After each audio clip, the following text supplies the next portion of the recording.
Hello everyone, welcome to our channel, and today we will see how we can use Hoplink on Clickbank. So for that, open up your Clickbank account, and after that go to your marketplace, and in the marketplace you will be able to select different categories as per your choice. So let me click one.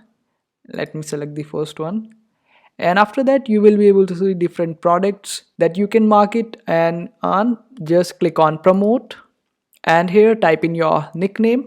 You can give a tracking ID to a particular hop link that you create. Suppose you want to share this link at different groups, then you can type in group 1 here and create a hop link for group 1 and share this link on the group 1, and similarly you can create a group 2 tracking ID and the link will be different for group 2.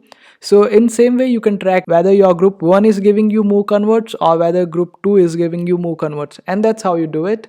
Just copy this link and share it on the group 1 or any of your social media or groups that you are connected to.